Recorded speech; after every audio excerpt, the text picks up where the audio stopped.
Hello and welcome to a Monday edition of the Managing Madrid Podcast. We are here 2 days after Real Madrid go to Montjuic and beat Barca 2-1, ripping the heart out of the culés and making them all kinds of crazy. Going back to moral victories and talking about we deserve to win. Sure you did. We'll give you that one. You know what? We'll give you the trophy. We know how much the Clásico lost moral victory trophy means to you guys. Congrats. Congratulations are in order. Hope you guys are partying well in Barca. Lucas is here, El Dia Después, 2 days after actually this time, to talk about a highly charged, emotional victory, at least for us fans. From one extreme emotion to the other. Really poor first half, and then Bellingham taking us over the moon by the end of it. Welcome, Lucas. How are you? Hey, Kiyan, I'm doing fine. Thanks for having me. I'm doing better than I was doing during the first half for sure. Yeah, I think we all are. And then, of course, we will have to mention the fact that we went down again the next day following the news of Tchouaméni's injury, which we'll get to. What was your hottest take from Clásico? What's the one take that you have that you think might be a little bit controversial? I will have to think twice about that. I obviously didn't have time to prepare for this one. Interesting. We still need more from Vinicius and Rodrygo. I guess that's a good take. I would think for the first half. I think that Real Madrid were lucky to be carried by Bellingham once again. I don't know how sustainable this is. Not only Bellingham's production, but the fact that Real Madrid keep getting wins with him being basically the only reliable attacker and performer basically on the team. So I still think that the team needs more from Vinicius and Rodrygo. People might be tired of hearing me talking about this, but I still think that this is very relevant after what happened in that first half against Barcelona. I asked this to Jose and Sid on the post-game show the night after the night of the Clásico after the game. I'm going to ask you too. Do you think Bellingham carrying as much as he has to start the season offensively, and really, to be quite frank, especially early on in the season, scraping by with victories where we didn't play too well with goals at the end, and him being largely by himself offensively for this season so far, do you think that is masking our team's problems? Or I wanted to offer you a different perspective. Do you think the fact that Vinicius and Rodrygo having not gotten going yet is a good thing, because it means, well, we're doing this without them contributing that much yet, and once they do, the team will go to another level? What do you think? What side are you on? Or maybe you don't have to pick a side. Maybe you're somewhere kind of acknowledging everything. I think both sides can be true in this regard. I think that Real Madrid have been worse than their record would suggest in this first third of the season. I think that Bellingham has masked and covered some of the deficiencies that the team has, especially on offense. And on the other hand, I also acknowledge that if Vinicius and Rodrygo manage to get going a little bit, and I'm not talking about, getting some crazy scoring numbers or whatever, I'm just talking about being able to contribute at the level they have proved they can contribute for the last 2 years or so. As long as they manage to get going a little bit, Real Madrid will be way better. So the margin and the room for improvement is obviously still there, because Real Madrid are leading the table by 4 points with a 4-point lead, with pretty small contribution from both Rodrygo and Vinicius. So I think both sides can be true. On one side, you can be worried and say, hey, we're in trouble if Bellingham isn't playing. And on the other, you have to hope that this scoring funk from Vinicius and Rodrygo isn't there a month from now. Because if it is, Real Madrid will be in trouble. But I lean towards this being broken and in some way or another sooner rather than later. I don't think Vinicius and Rodrygo are the players. They are I don't think they're performing at the level they can perform right now. So I think the room for improvement is obvious in there. No, there's no question to me that they're not the players that they're showing right now. I do remember we had similar concerns last season, and me particularly, I said, look, Vinicius is doing a lot of stuff on his own. This is going back to last season. And you know what? Benzema hasn't gotten going yet through whatever reason of injuries and form and maybe some age issues. But once he gets back and starts contributing, this team will change completely.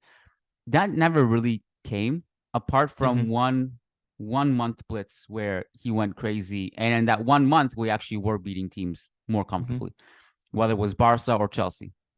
But that does need to arrive sooner rather than later, preferably. But look, I was getting worried, man, because we had 3 of the toughest places in La Liga we played this season.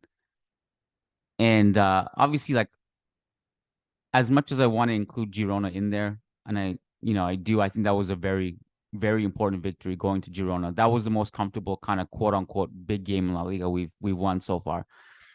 But the Metropolitano, the Sanchez Pizjuan, and Clásico, at halftime, I was like, man, this is not great that we've gone into these three stadiums, 3 of the most hostile places we'll play, and we're just playing like this. I didn't love that. We turned it around, and thank God we did. I guess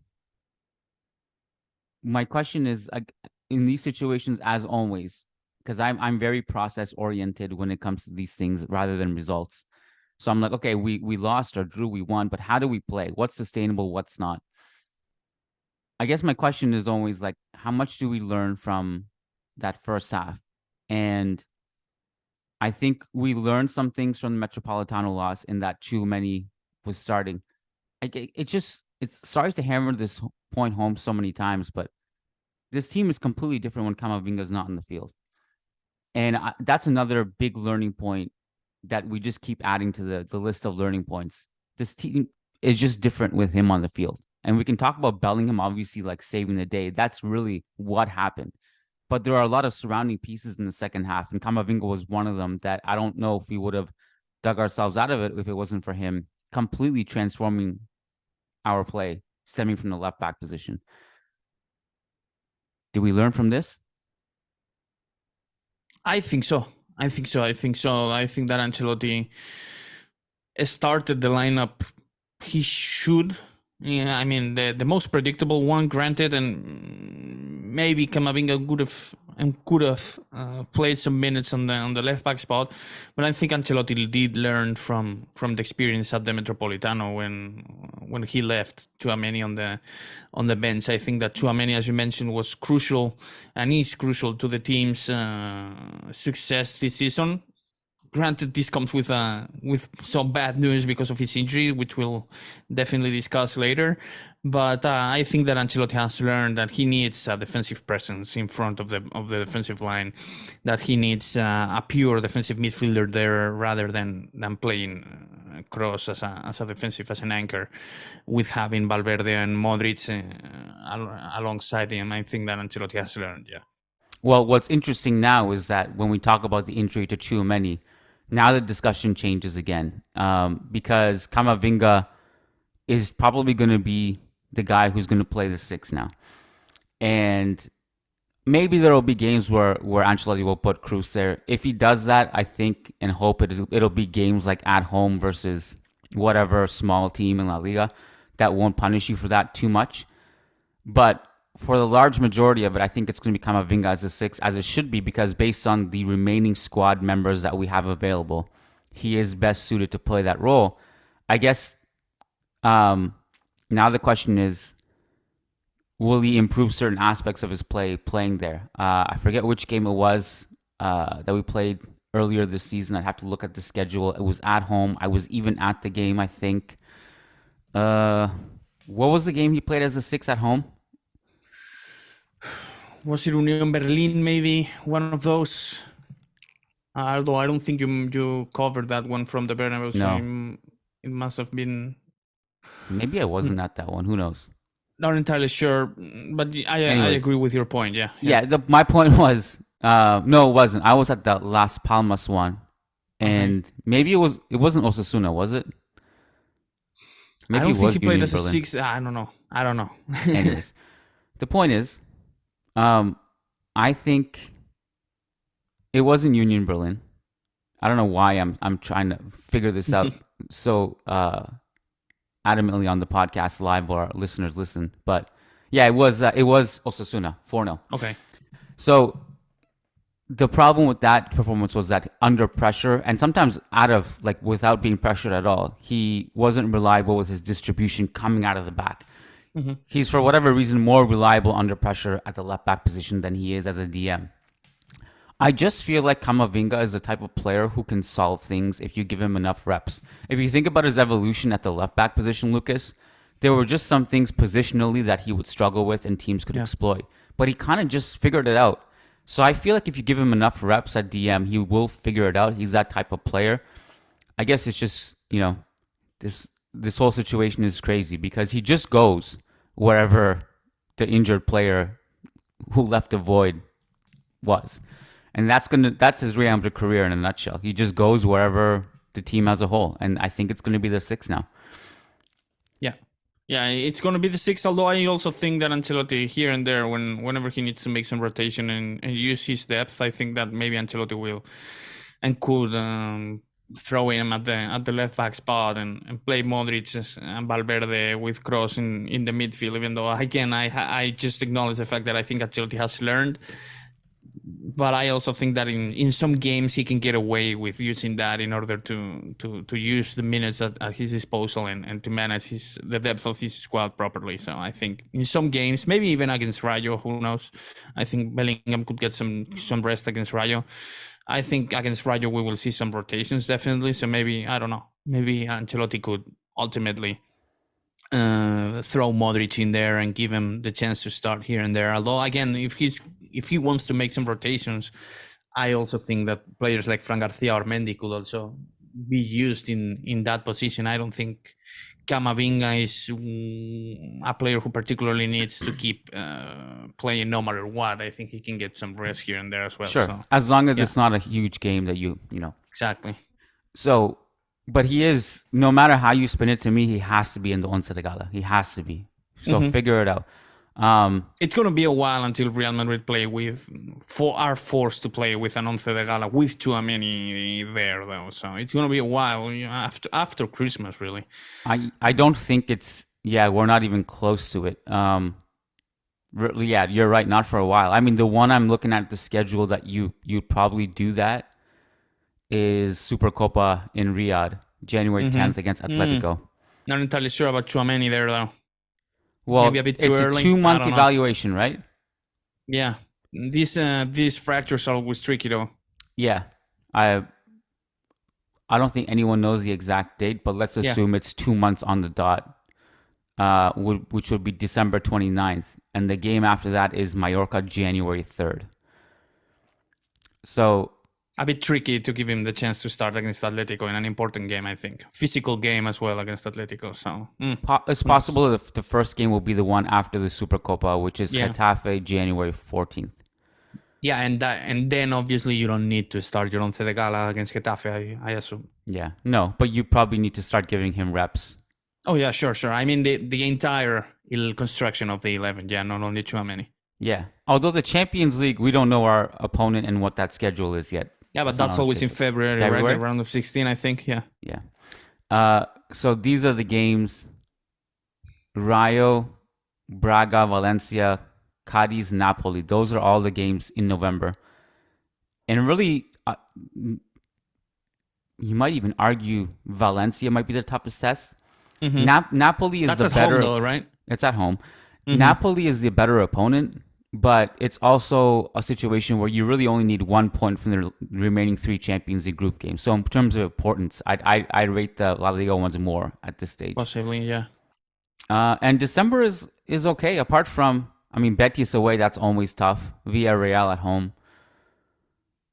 So I guess this is a long-winded way of saying I'm glad it happened. This happened now, yeah. After Clásico. Yeah, this happened now and not a month ago, when he would have missed both the derby and the away match in Napoli, and also El Clásico in Barcelona. So yeah, it would have been tougher had it happened that way. So what's interesting is that Tchouaméni played the full 90 against Barca. He didn't get Hmm. subbed off. That was He weird. said Yeah. on Twitter today that it was actually in the first half that he got injured. Did you see that?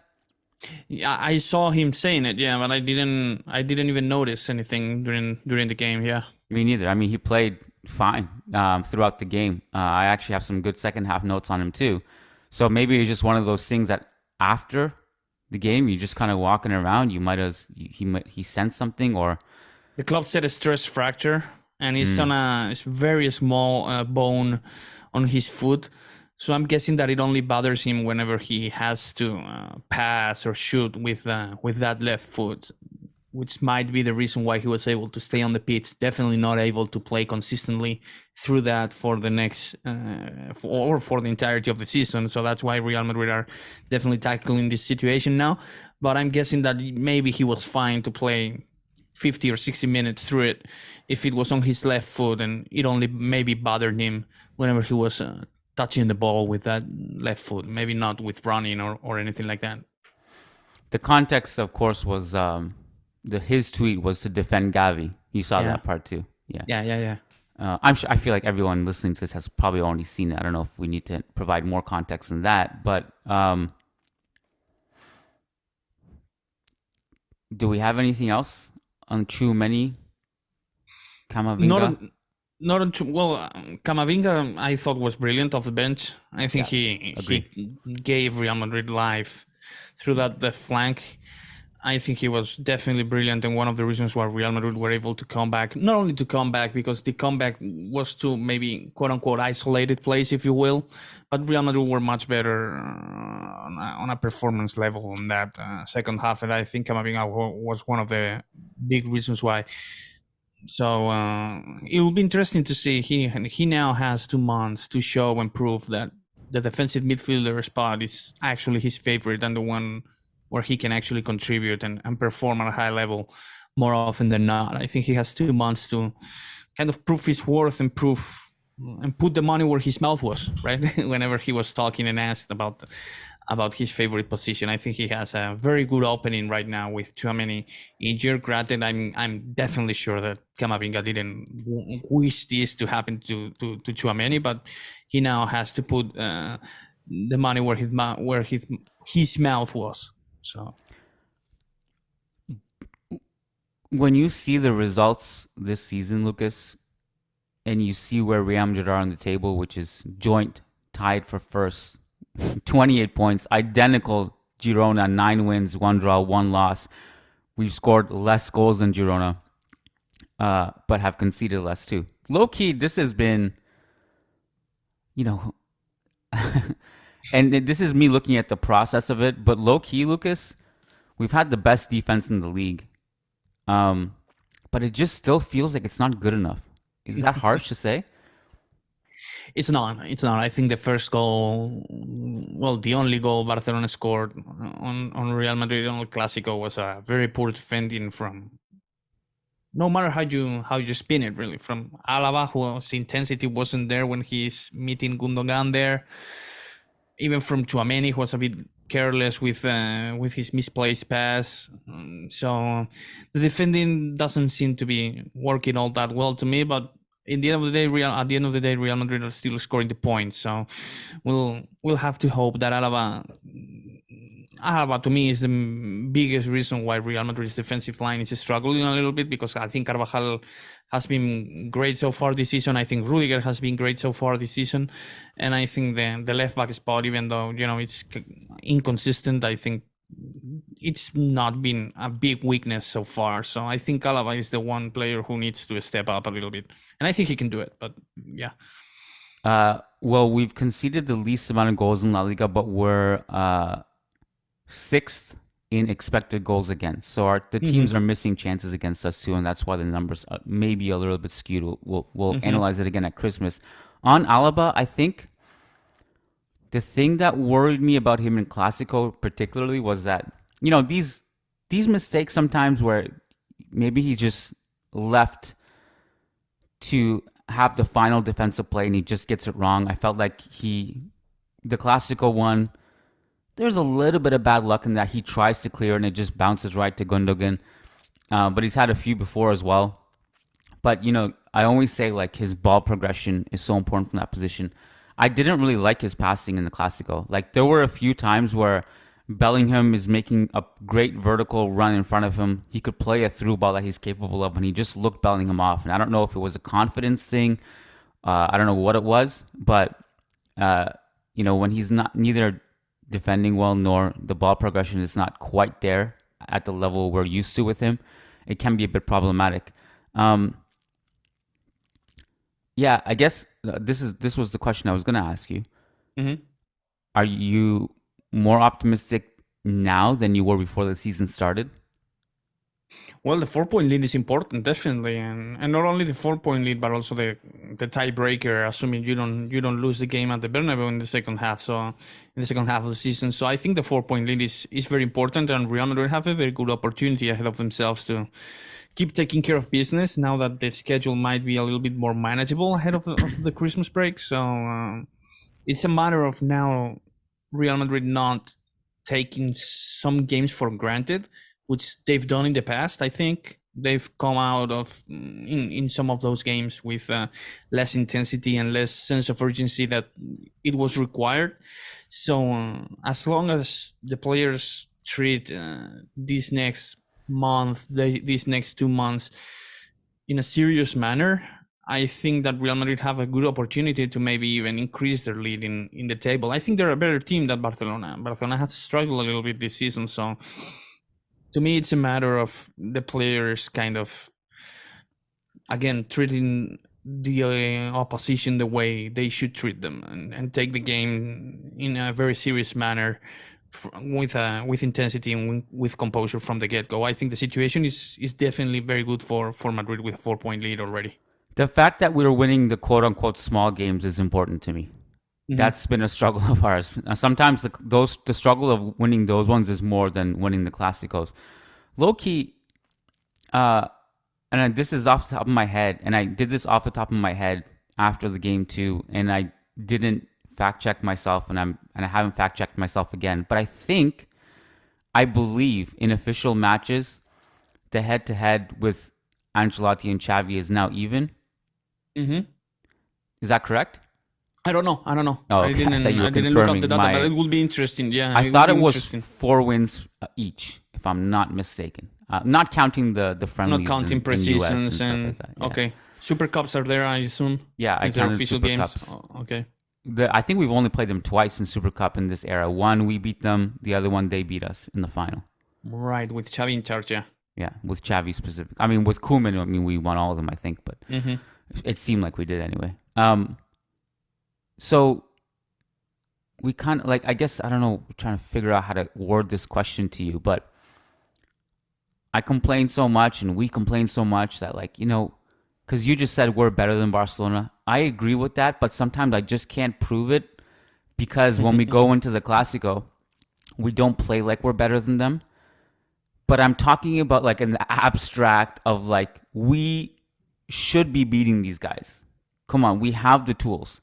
Why are we playing this way against this team? And it's always a source of frustration for me.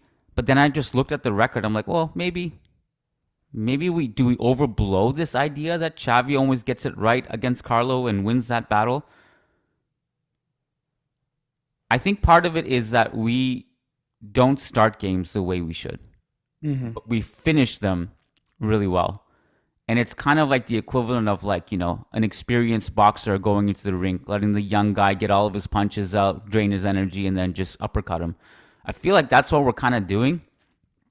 But I don't know, where are you on that? I guess the question is should we be approaching the Clásicos a bit differently so that we don't have to fight so hard at the end? I would like to see a less conservative approach from Madrid in these big games, man. I know that Ancelotti is probably kind of scared and he has learned a little bit from what happened during his first year here in the second tenure. I mean, when Real Madrid were conceding goals like crazy. Remember that game against Levante? Remember all those first Shakhtar, I think it was as well. Sheriff. Real Madrid were conceding goals like crazy, and Ancelotti ultimately decided to kind of take a more conservative approach. It happened that season. It happened last season as well, and it's happening this season. I would like to see Real Madrid play with a less conservative approach. I think they have the personnel to do it. I think players like Tchouaméni, Valverde, Camavinga, Modric, Kroos, definitely Bellingham, Vinicius, and Rodrygo allow you and give you the opportunity to play. Proposing football. I don't know if that makes sense in English. That's the way we say it in Spanish anyway. But control the narrative, control the tempo of the game, and control the ball ultimately, and creating chances instead of relying too much on counterattacking set pieces and so on. So I would like to see Real Madrid playing with this approach, and I think a player like Alaba, who is the one who's struggling the most, maybe, I think a player like Alaba will also benefit from this. It would suit him. Yes, it would. I think it will benefit Real Madrid a lot in this regard. I think Alaba is showing that he probably didn't grow and develop as a pure center back in some of these low blocks that Ancelotti is playing in these big games. You can definitely sense that he wasn't playing that spot when growing up. Yes, 100%. Yeah, this is a very, very good point. He's not the type of center back who is going to be ideal in a situation where he's pinned into his own box trying to defend players who are bigger than him. Exactly. Yeah. I'm not saying that's what happened against Barca. I'm just as a general point. Yeah. He's not the stereotypical Italian, Uruguayan center back, very comfortable playing inside the box, clearing crosses, and Walter Samuel-like type of defender, right? Materazzi, all these guys. So I think this playing style would benefit Real Madrid. It would also, it definitely would benefit the midfielders and the attackers, and I also think it would benefit the worst defender you can find on Real Madrid's team so far this season, who has been Alaba. I think if Alaba were to be able to kind of use his distribution skills a little bit more, his speed also, his ability to track back, his experience to keep an eye on the one and only striker who might be able to be a threat on counterattacking, I think it would benefit. So I would love to see Real Madrid playing with a less conservative approach, or at least try it, in some games, and try it in some games here and there, and see if this is sustainable for the biggest games in the big stages. Maybe, definitely if you try it against Rayo and Rayo managed to score twice past you, you can definitely say that it's not the way to go, the same way that it wasn't the way to go when Real Madrid were conceding like crazy against these teams I just mentioned, Shakhtar, Levante, Sheriff, back in the day, right? The writing was on the wall then. It will be on the wall now if it doesn't work against the smaller teams. But I would love to see it, man. I would love to see Ancelotti being more brave, if you will, more less conservative with his approach. But I think he definitely has the personnel to do it, and I think not only he has the personnel to do it, I think it would be a playing style which would suit the team's personnel way better than the current playing style. I agree with that.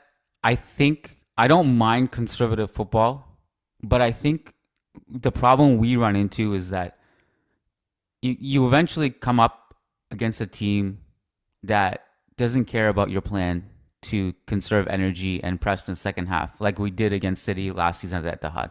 Like the hole was just too big. So this is the thing I continually bring up. Conservative football doesn't actually lead to better defense. It doesn't. Like this is not, these are things that are not correlated. Just because you sit back and absorb pressure doesn't mean your defense will improve. In fact, you put yourself under more defensive pressure. This is why a lot of elite teams over the years have learned the best form of defense is to bring the ball up the pitch, knock around the final third, and win it high up the pitch.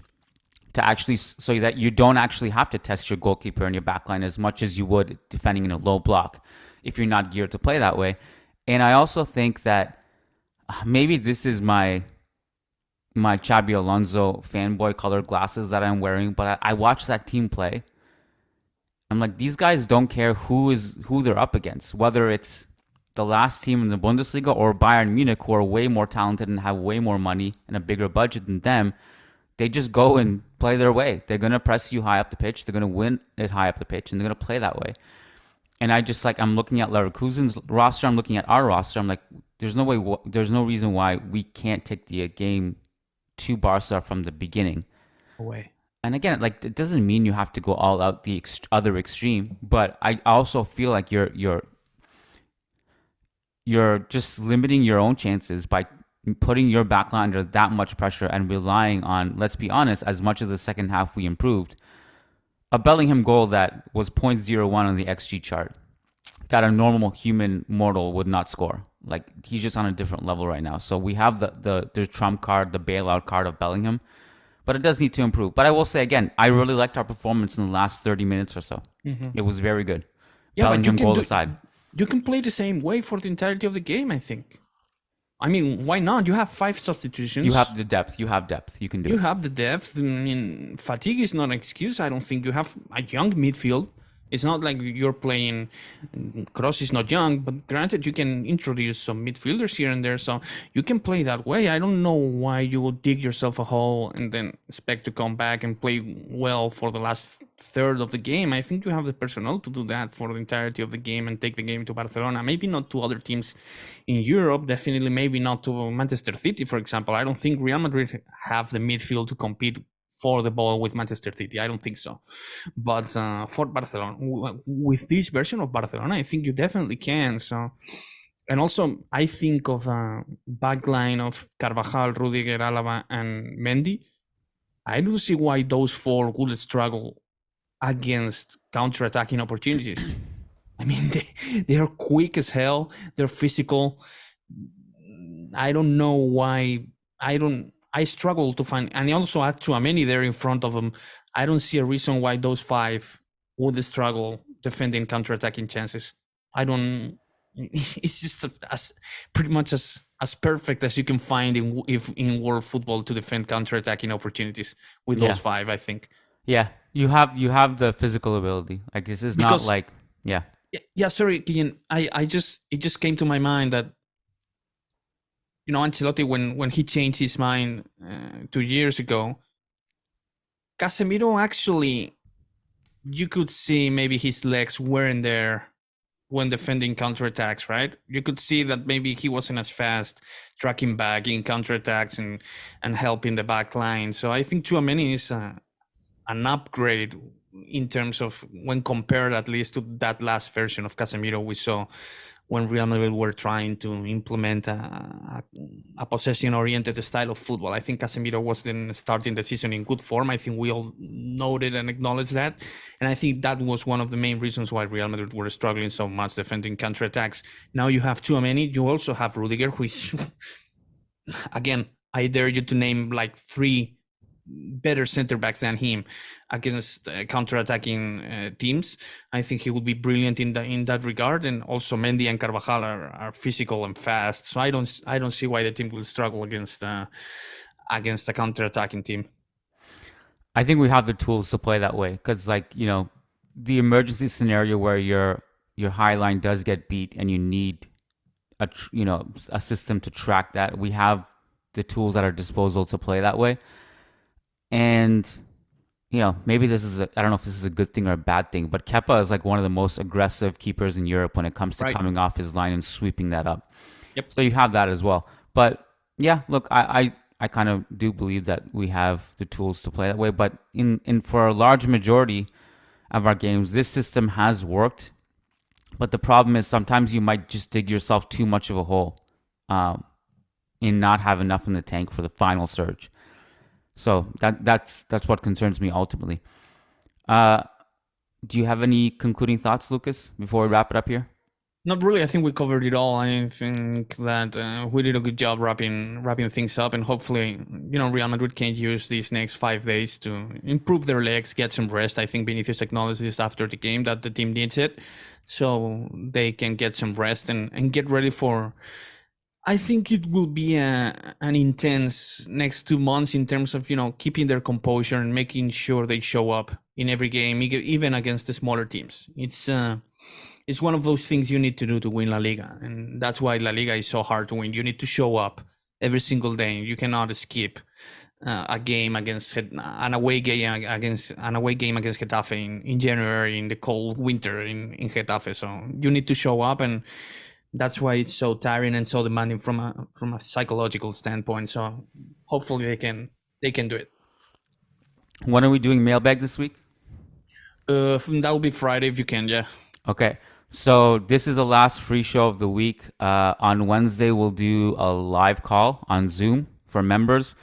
And then Friday, Lucas and I will be doing a mailbag, and we might do something else as well. But if you want access to the live call and the mailbag, and also submit your questions, join the live call, get access to the whole thing afterwards, become a member over on patreon.com/Managing Madrid, where you get a ton of bonus content. And you can also, if for whatever reason Patreon does not work in your country, we have that situation. We've also opened up YouTube memberships. You can go on the membership tab on YouTube and become a YouTube member, and you'll get access to the same amount of content as well. So go and do that if you enjoy the show and you want more. We'd love to have you in the family. Lucas, thank you, man. Thank you, Kiyan. Yes, sir. Appreciate it. We'll chat on Friday. Take care, buddy. You too.